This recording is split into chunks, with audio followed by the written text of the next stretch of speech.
SBS 뉴스입니다. 국내에서 신종 코로나 바이러스 감염증에 걸린 세 번째 확진 환자가 나왔습니다. 우리나라 국적의 54살 남성이며 중국 우한시 거주자로 지난 20일 일시 귀국했고 어제 질병관리본부 감염병 신고 전화인 1339를 통해 신고했습니다.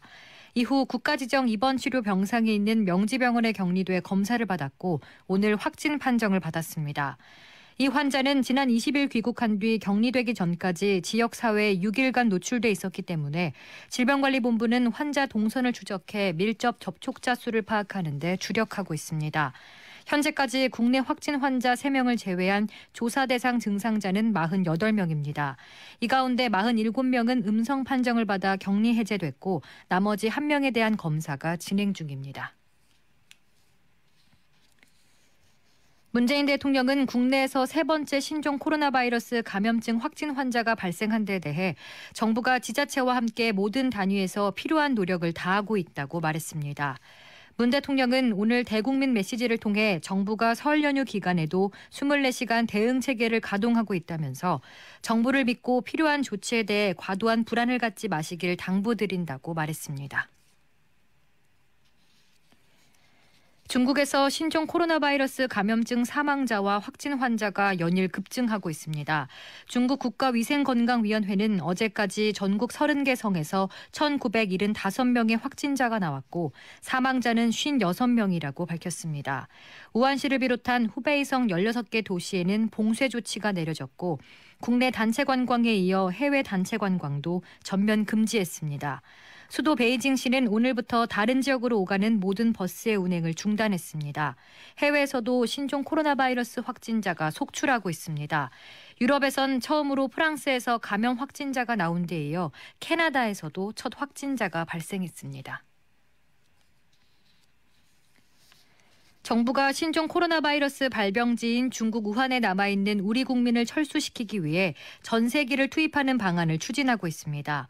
우한 주재 한국 총영사관은 우한에 남아있는 500여 명의 교민과 유학생을 대상으로 전세기 이용에 대한 기초 수요 조사를 마친 것으로 전해졌습니다. 우한에 체류 중인 우리 국민 중에선 확진자나 의심 환자가 없는 것으로 파악되고 있지만 정부는 이들이 귀국한 뒤 취할 방역 대책도 마련하고 있는 것으로 알려졌습니다.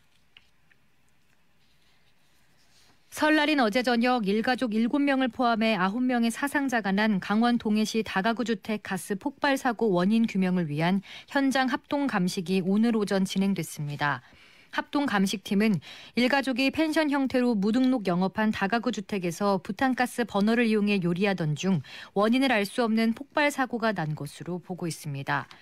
이와 별도로 경찰은 사고가 난 다가구 주택 건축주가 정식으로 펜션 영업을 등록하지 않고 불법 영업한 것으로 보고 업무상 과실치사상 혐의에 대해 수사를 진행할 방침입니다. 오늘 새벽 4시 50분쯤 서울 중구 장충동의 한 대형 호텔에서 불이 났습니다.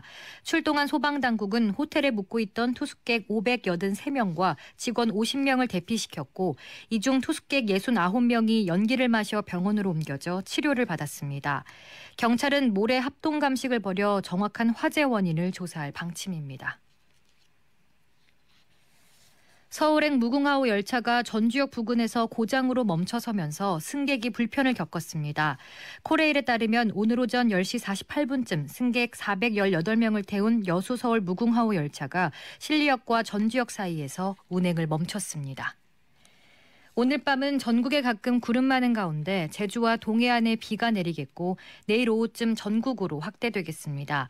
비는 모레까지 이어지겠습니다.